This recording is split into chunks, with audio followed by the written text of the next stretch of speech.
जब आप salary earn करते हो, आपका पैसा आपके पास आने से पहले ही गवर्नमेंट के हिस्से निकल जाता है।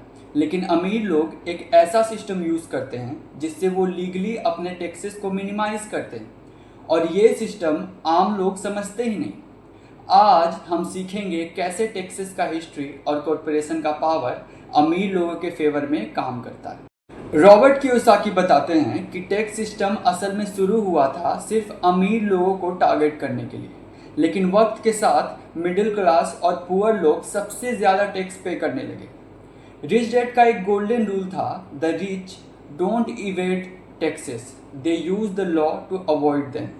यूरोप में शुरू में इनकम टैक्स सिर्फ वॉर के टाइम लगता था। जब गवर्नमेंट ने परमानेंट टैक्सेस लगाए, उन्होंने प्रॉमिस किया कि ये सिर्फ रिच से लिया जाएगा, लेकिन रियलिटी में ज़्यादातर बर्डन मिडिल क्लास पर आ गया। पुअर और मिडिल क्लास लोग सैलरी अर्न करते हैं, जिसका टैक्स गवर्नमेंट पहले ले लेती है, फिर वो अपने खर्चे मैनेज करते हैं। रिच लोग एसेट से इनकम अर्न करते हैं और कॉरपोरेशंस के थ्रू पैसे हैंडल करते हैं, जिससे उनके पास पहले खर्चे करने का ऑप्शन होता है, टैक्स बाद में पे होते हैं। कॉरपोरेशन एक लीगल एंटिटी होती है, एक आर्टिफिशियल पर्सन जिसे गवर्नमेंट रिकॉग्नाइज करती है। रॉबर्ट के मुताबिक कॉरपोरेशन एक सील की तरह काम करती है, जो आपको प्रोटेक्ट करती है और आपको लीगल टैक्स बेनिफिट्स देती है। कॉरपोरेशन के फायदे: पहला, टैक्स एडवांटेजेस। इनकम पर टैक्स देने से पहले एक्सपेंसेस डिडक्ट किए जा सकते हैं, travels, meals, business equipments, etc. दूसरा, लाइबिलिटी प्रोटेक्शन।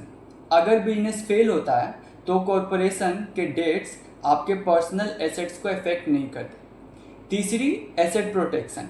आपके इन्वेस्टमेंट्स और प्रॉपर्टीज को लीगल सील मिलती है। रिच लोग अपने बिजनेस को कॉरपोरेशन के फॉर्म में रजिस्टर करते हैं। प्रोसेस कुछ ऐसा होता है: कॉरपोरेशन अर्न करती है इनकम, कॉरपोरेशन अपने खर्चे पहले पे करती है, जैसे flights, hotels, business launches, training courses.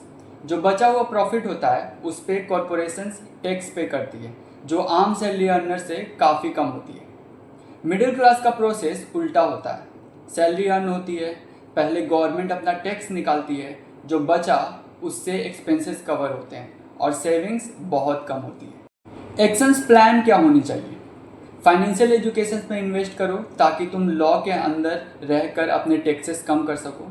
Side business start करो जो एक लीगल एंटिटी के अंदर ऑपरेट करें। कॉरपोरेशंस के बेसिक समझो, एलएलसी, प्राइवेट लिमिटेड, ईटीसी। एक क्वालिफाइड अकाउंटेंट से काम करो जो आपके लिए लीगल डिडक्शंस आइडेंटिफाई करे। रॉबर्ट का क्लियर मैसेज था, it's not about working harder, it's about working smarter and understanding the rules of the game. अगर आप टैक्स लॉज और कॉरपोरेशन का पावर समझ लेते हो तो आप अपनी फाइनेंशियल फ्रीडम की जर्नी में एक बड़ा लीप ले सकते हो।